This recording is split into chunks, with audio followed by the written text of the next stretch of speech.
నమస్కారం అండి. నా పేరు డాక్టర్ ఆర్ఎంపి శెట్టి. జ్యోతిష్ శాస్త్ర విభాగంలో గత కొన్ని సంవత్సరాలుగా అనేక విషయాలు మీకు తెలుపుతూ వస్తున్నాను. మీరు చూస్తున్నారు, అనుసరిస్తున్నారు, లాభపడుతున్నారు కూడా.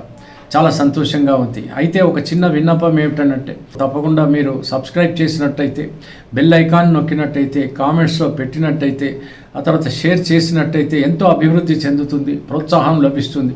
ఇంకా మున్ముందు అనేక విషయాలు మీకు తెలిపేటువంటి అవకాశాలు కూడా లభిస్తాయి. దయచేసి మన్నించి ప్రోత్సహించండి. లేకపోతే ఈ యొక్క నేను చెప్పాల్సినటువంటి ఒక ముఖ్యమైనటువంటి విశేషం ఏమిటంటే, కన్యారాశి వారికి జూలై మాసం 2025 సంవత్సరంలో మాస ఫలితం ఎలా ఉంటుందో తెలియజేస్తున్నాను. జాగ్రత్తగా వినండి. ఇది తెలుసుకునే ముందు గోచార ఫలితాలు అంటారు.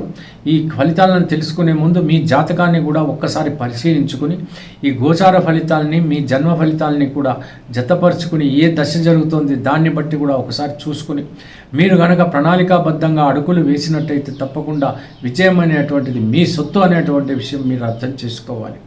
తర్వాత ఇకపోతే ఈ యొక్క కన్యా రాశిలో కనుక తీసుకున్నట్టయితే ఏ నక్షత్రాలు ఏ పాదాలు ఇందులో ఉంటాయంటే, ఉత్తరా నక్షత్రం 2, 3, 4 పాదాలు, హస్తా నక్షత్రం 1, 2, 3, 4 పాదాలు, చిత్తా నక్షత్రం 1, 2 పాదాలు మాత్రమే ఉంటాయి.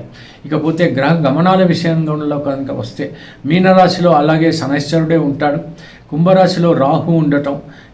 ఇక్కడ సింహరాశిలోకి వచ్చేటప్పటికి తేడా కనపడుతోంది. ఏమిటంటే, ఒకటి కేతు అనేటువంటి గ్రహము, తర్వాత కుజుడు అనేటువంటి గ్రహం, ఇద్దరు కూడా కలిసి ఈ సింహరాశిలో ఉండటం వల్ల పిశాచ యోగం అనేటువంటిది ఏర్పడింది. ఇది 7వ తేదీ జూలై నుంచి మొదలుకొని 28వ తేదీ జూలై వరకు కూడా ఈ పిశాచ యోగం ఉంటుంది. కాబట్టి ఈ కన్యా రాశి వారికి ఏమవుతుందంటే వ్యయస్థానం అవుతుంది. కాబట్టి చాలా జాగ్రత్తగా ఉండాలి. ఈ యొక్క మిగతా విషయాలన్నీ బాగానే ఉన్నాయి.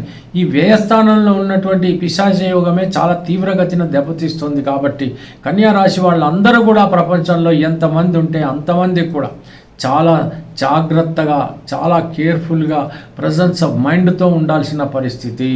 లేకపోతే ఏదైనా ప్రమాదం జరగవచ్చు, ఏదైనా లాస్ రావచ్చు, లేకపోతే ఏదైనా ఫ్రస్ట్రేషన్ రావచ్చు, డిప్రెషన్లో లోన్ కావచ్చు, ఆరోగ్యరీత్యా ప్రాబ్లమ్స్ రావచ్చు. ఇలాగా ఒకటి కాదు, అనేక నెగటివ్స్ అటువంటి పరిస్థితులు ఉంటాయి. ముఖ్యంగా ఏంటంటే రాజకీయ నాయకులు మాత్రం చాలా భద్రంగా ఉండాలి, చాలా జాగ్రత్తగా ఉండాలి. కొంతమంది జైలు పాలయ్యేటువంటి అవకాశాలు కూడా లేకపోలేదు. చాలా జాగ్రత్తగా ఉండండి. వృషభ రాశిలో శుక్రుడు, ఆ తర్వాత మిథున రాశిలో ఈ యొక్క రవి, గురువు ఇద్దరు కూడా ఉంటారు. మరి కర్కాటక రాశిలో బుధుడు ఉంటాడు. ఈ విషయంలో కనుక చూసుకున్నట్టయితే బాగానే ఉంది. కానీ గురువు వీక్షణ ఏ భావాలపైన పడితే ఆ భావాలు మాత్రం క్షేమకరంగా ఉంటాయి. ఇక్కడ పడుతున్నటువంటి భావాలు ఏమిటంటే, 2వ భావం ధన సమృద్ధి అద్భుతంగా ఉంటుంది. తర్వాత చతుర్థ భావం అంటే గృహరీత్యా బాగా ఉంటుంది, విద్య బాగానే సాగుతుంది. తల్లిగారి ఆరోగ్యం ఏదైనా ప్రాబ్లంలో ఉంటే కుదుటపడేటువంటి అవకాశాలు ఉంటాయి. శత్రురోగ రుణక్షేత్రాలు ఎట్టి పరిస్థితుల్లో మిమ్మల్ని బాధించేటువంటి పరిస్థితులు రావు అనేటువంటి విషయం మీరు అర్థం చేసుకోవాలి. కాకపోతే ఏమవుతుందనంటే, ఈ పిశాచ యోగం వల్ల ఖచ్చితంగా అన్ని రాశుల వాళ్ళు, ముఖ్యంగా మీరు కూడా చాలా జాగ్రత్తగా ఉండాలి. అసలు ఆల్రెడీ శనైశ్వరుడు మీ యొక్క కన్యా రాశిని చూస్తూనే ఉన్నాడు. పైగా మళ్ళీ ఇప్పుడు వ్యయంలోకి వచ్చేటప్పటికి పిశాచ యోగం. ఈ 2 విషయాల్లో మీరు చాలా జాగ్రత్తగా ఉండాలి.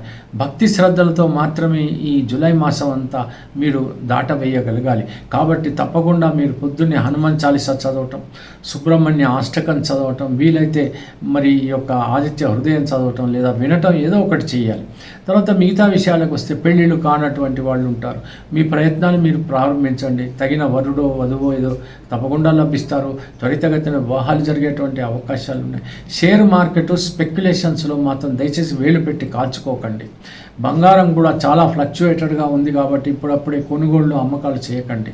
తర్వాత 3వ విషయం ఏంటంటే, విదేశాలకు వెళ్ళాలి అని అనుకుంటున్నటువంటి వాళ్ళు మీరు చూస్తూనే ఉన్నారు. జాతకం ఎలా ఉన్నప్పటికీ కూడా అర్హత, అవకాశం ఉండి అన్ని రకాలుగా పరిస్థితులు బాగుంటే మాత్రమే విదేశ ప్రయాణం మీరు చేయండి. లేకపోతే మాత్రం మళ్ళీ తిరుగు ప్రయాణం చేయవలసి వస్తుంది. కాబట్టి మీరు అర్థం చేసుకోవాలి. తర్వాత 3వ విషయం ఏంటంటే, ఎట్టి పరిస్థితుల్లో నీటి గండాలు ఉంటాయి, కొంచెం జాగ్రత్తగా ఉండండి. అగ్నిగండాలు ఉంటాయి, జాగ్రత్తగా ఉండండి. అగ్ని వైపు కానీ, నీటి వైపు కానీ, లేకపోతే ఏదైనా ఎలక్ట్రిసిటీ వైపు కానీ చాలా జాగ్రత్తగా. పైగా వర్షాకాలం కాబట్టి ఎంత జాగ్రత్తగా ఉంటే అంత మంచిది. ఏదైనా షాక్స్ ఇవన్నీ కూడా ఉంటాయి ఎలక్ట్రిసిటీ వల్ల. ఇటువంటి విషయంలో మీరు జాగరూకతతో ఉండాలి. చిన్నపిల్లల విషయంలో కూడా మీరు చాలా జాగ్రత్త వహించాలి, నెగ్లెక్ట్ చేయకూడదు. తర్వాత ఏదైనా ప్రాపర్టీ కొనుగోలు చేయాలి అనుకుంటే మాత్రం జూలై 28వ తర్వాత అమ్మాలనుకున్నా అదే తేదీ, జూలై 28 దాటాక మాత్రమే ఈ ఆలోచనలు మీరు చేయాలి. కానీ ఈ సమయంలో మాత్రం అలాంటి ఆలోచనలు ఏమీ చేయవద్దు. వాహనం కూడా కొనుక్కోవద్దని నా సలహా.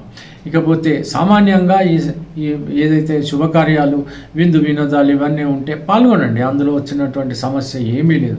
నోరు మంచిదైతే ఊరు మంచిది. కోపము, ఉద్రేకము, ఆవేశము, ద్వేషము, కసి, అసూయ ఇవన్నీ మాత్రం వదిలిపెట్టి హ్యాపీగా అందరితో పాటు కలిసిమెలిసి మెదిలి ఈగో లేకుండా మీరు నడవగలిగితే తప్పకుండా మీకు గౌరవం దక్కుతుంది. తప్పకుండా మిమ్మల్ని అందరూ శ్లాఘిస్తారు.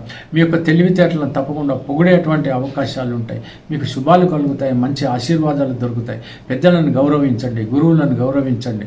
వాళ్ళ ఆశీర్వాద బలమే మీకు చాలా అద్భుతంగా ఉంటుంది ఈ సంవత్సరం అంతా కూడా. తెలిసింది కదండి.